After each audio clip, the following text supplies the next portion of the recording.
السلام علیکم ورحمۃ اللہ وبرکاتہ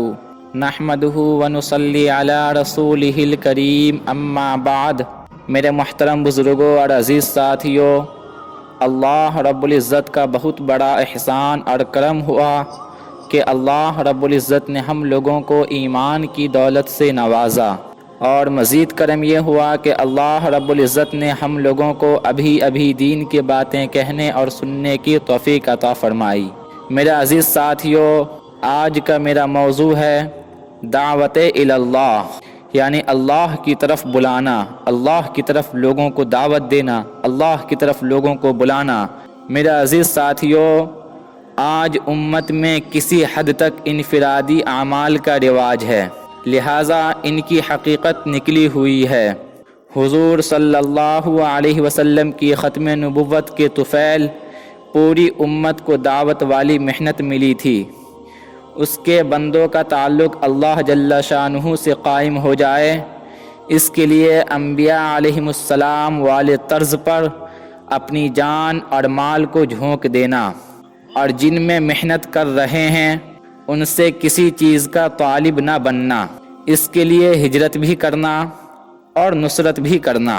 جو زمین والوں پر رحم کرتا ہے، آسمان والا ان پر رحم کرتا ہے۔ جو دوسروں کا تعلق اللہ جل شانہ سے جوڑنے کے لیے ایمان اور عمل صالح کی محنت کریں گے، اللہ جل شانہ ان کو سب سے پہلے ایمان اور عمل صالح کی حقیقتوں سے نواز کر اپنا تعلق عطا فرمائیں گے۔ اس راستے میں ایک صبح یا ایک شام کا نکلنا پوری دنیا اور جو کچھ اس میں ہے، اعمال کے اعتبار سے بھی اور چیزوں کے اعتبار سے بھی، اس سب سے بہتر ہے۔ اس راستے میں ہر مال کے خرچ اور اللہ کے ہر ذکر اور تسبیح اور نماز کا ثواب 7 لاکھ گنا ہو جاتا ہے۔ اس راستے میں محنت کرنے والوں کی دعائیں بنی اسرائیل کے انبیاء کی دعاؤں کی طرح قبول ہوتی ہیں، یعنی جس طرح ان کی دعاؤں پر اللہ جل شانہ نے ظاہر کے خلاف اپنی قدرت کو استعمال فرما کر ان کو کامیاب فرمایا اور باطل خاکوں کو توڑ دیا، اسی طرح محنت کے کرنے والوں کی دعاؤں پر اللہ جل شانہ ظاہر کے خلاف اپنی قدرت کے مظاہرے فرمائیں گے، اور اگر عالمی بنیاد پر محنت کی گئی تو تمام اہل عالم کے قلوب میں ان کی محنت کے اثر سے تبدیلیاں لائیں گے۔ دین کے دوسرے اعمال کی طرح ہمیں یہ محنت بھی کرنی نہیں آتی، دوسروں کو اس محنت کے لیے آمادہ کرنا ہے، اس کی اہمیت اور قیمت بتانی ہے۔